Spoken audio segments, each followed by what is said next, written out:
जय माँ मेलडी सभी को। मैं अहमदाबाद गुजरात से आ रही हूँ और लगभग मैं 2017 से गुरुजी से जुड़ी हुई हूँ। बीच में थोड़ा गैप हो गया था। जब भी 2017 में पहली बार मेरी गुरुजी से बात हुई, उस समय पे गुरुजी ने मुझे फ़ोन पे बोला था कि आपके ऊपर ये चीज़ें हैं, लेकिन उसके लिए आपको उदयपुर आना पड़ेगा। लेकिन उस समय पे परिस्थिति कुछ ऐसी थी कि उदयपुर आने के लिए भी मेरी कोई व्यवस्था हो नहीं सकती थी। ना तो जेब में पैसा था और ना तो कोई ऐसी सिचुएशन थी कि मैं निकल पाऊँ। तब से लेके भटकते फिर से अभी जब मैं यहाँ पे आई हूँ, उसके लगभग 10-15 दिन पहले ही गुरुजी का फिर से मेरे पास एक वीडियो मेरे सामने शो हुआ। जबकि मैं माँ मेलोडी को प्रार्थना कर रही थी कि माँ मेरे को कुछ रास्ता दिखा, और मैं ऐसे ही यूट्यूब स्क्रॉल कर रही थी तो गुरुजी की वीडियो आई।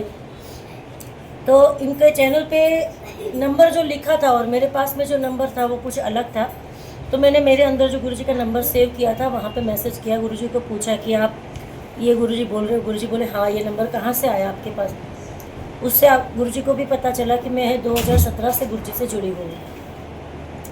मैंने गुरुजी को मैसेज किया कि गुरुजी मुझे माता मेलोडी की साधना करनी है, सीखनी है। उतने में ही मेरे पास दूसरा वीडियो आया कि गुरुजी फ्री साधना करा रहे हो। तो मैं एकदम से शॉक हो गई, क्योंकि मैंने गुरुजी का पुराना वीडियो देखा हुआ था और गुरुजी का जो प्रभाव, जो वर्चस्व, जो नॉलेज और उनका मतलब जो ताप था वो मैंने पहले देखा हुआ था। तो मुझे कहीं ना कहीं दिल में ऐसा डर भी लगा पहले कि भी मैं गुरुजी के पास में जाऊं कि नहीं जाऊं, क्योंकि इनका ताप इतना है, अगर मेरे से कुछ भूल चूक हो गई तो ये मुझे डांटेंगे या ऐसा कुछ करेंगे। फिर 2-3 बार मोबाइल में व्हाट्सएप चैट में थोड़ा कम्युनिकेशन हुआ और मैंने मन में ठान ली कि अभी एक बार अगर दिल से गुरु बोला है तो गुरु अगर 2 थप्पड़ भी लगाते हैं तो मैं खा लूँगी, लेकिन इनके शरण में मुझे जाना है। पैसे की व्यवस्था नहीं थी। मैंने माँ मेलोडी को प्रार्थना की, माँ कुछ भी कर, मुझे ये शिविर नहीं छोड़ना है। पहले तो गुरुजी ने बोला कि आप अकेले लेडीज़ हो तो अकेले लेडीज़ को मैं नहीं बुलाऊंगा। मैंने गुरुजी से 2 हाथ जोड़ के बहुत रिक्वेस्ट की, आप कुछ भी करो गुरुजी, मैं बहुत परेशानी में हूँ, मुझे बुलाओ आप। एंड मौके पे गुरुजी का मैसेज आया और मैं जैसे तैसे व्यवस्था करके यहाँ पे पहुँची।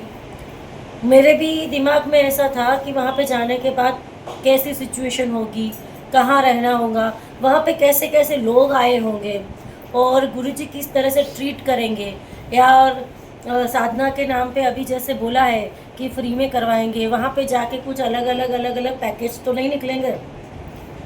फिर मैंने सोचा अगर अलग पैकेज निकलते भी है तो भी एक बार फ्री की साधनाएं करने में क्या ही जाता है। तो मैं आ गई यहाँ पे। आके देखा तो कोई, पहले सच में मुझे ऐसा लगा था कोई छोटी मोटी धर्मशाला में रुका देंगे, लेकिन यहाँ पे आके देखा तो जैसे एकदम बढ़िया वाली होटल है। मैंने बोला चलो, एक व्यवस्था तो बहुत अच्छी है खाने पीने की। मेरे एक तकलीफ़ है, मैं तीखा खा नहीं सकती। गुरुजी ने पर्सनल ध्यान रख के नीचे शेफ़ को बोला कि बहन जी जैसा बोले वैसा खाना बनाना है। तो मैंने गुरुजी के अंदर एकदम ड्रास्टिक चेंज देखा। वो चेंज देख के पहले दिन तो मैं शॉक ही रह गई कि क्या ये यही बंदा है जिसको मैं 2017 में बात किया था मैंने। मुझे बहुत अच्छा लगा। यहाँ जितने लोग आए थे उनको देख के भी मुझे ऐसा लगा कि ये सारे लोग सब अलग अलग जगह से आते हैं, ऐसा तो है नहीं कि, और सबसे बड़ी बात जो आते हैं सब सारे के सारे दुखियारे आ गए। तो मैंने बोला चलो होगा, चलो देखते हैं क्या होता है। यहाँ आने के बाद में गुरुजी ने साधना करवाई, दीक्षा दी। साधना का, दीक्षा का, सवारी का, तंत्र काट का कोई एक नया पैसा नहीं। मुझे बहुत अच्छा लगा। उसके बाद में मैंने गुरुजी की एक सबसे बहुत बड़ी बात ये देखी कि छोटे से छोटा बंदा हो या कोई बड़े से बड़ा बंदा हो, गुरुजी की नज़र में सब एक है, बच्चों के जैसे सब एक है।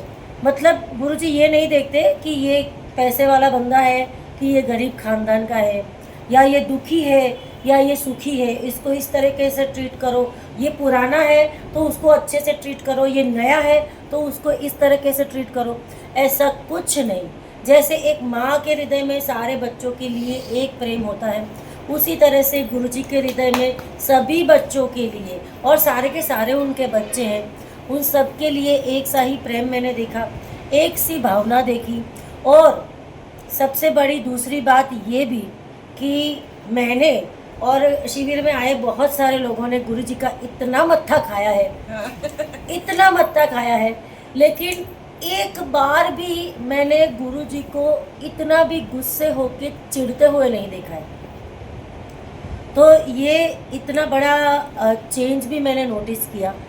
और उसके बाद में मेरे घर में जो समस्या थी, मेरे ऊपर जो तंत्र था, वो 2017 में जब गुरुजी ने बोला था कि ये चीज़ें हैं, वो सारी चीज़ें निकली और इंस्टेंट मेरे बॉडी में जितना पेन था वो इंस्टेंट उसी समय पे मुझे खड़ा करके चलवाया, ये किया वो किया, वो सारा इंस्टेंट पेन गायब हो गया।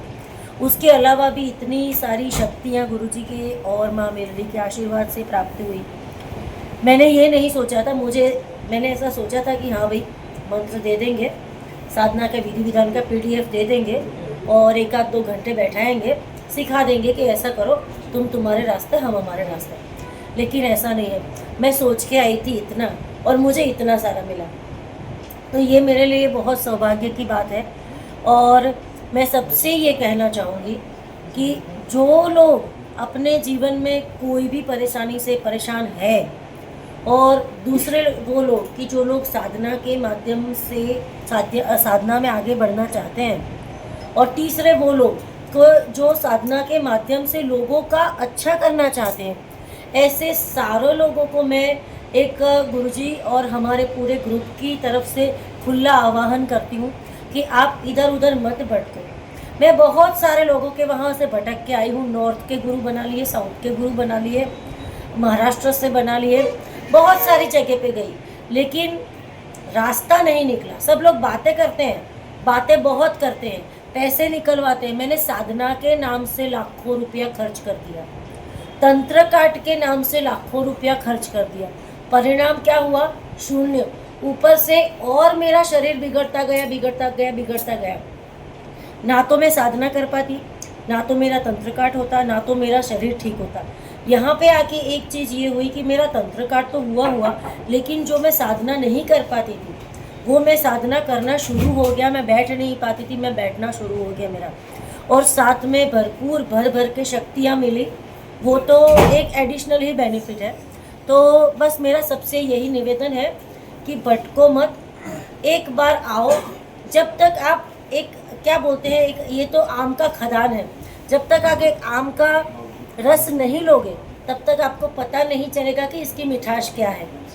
तो बस यही मैं सबसे कहना चाहूँगी कि भटके बगैर सीधा गुरुजी की शरण में आओ। और ऐसा भी नहीं है कि यहाँ पे आएंगे तो गुरुजी आजीवन के लिए आपको बांध देंगे, ऐसा नहीं है। कुछ नहीं करना है, आपके काम करवा के चले जाओ, लेकिन एक बार आओ, ये मेरा आप सबसे निवेदन है। जय भगवती, जय माँ मेरली सभी।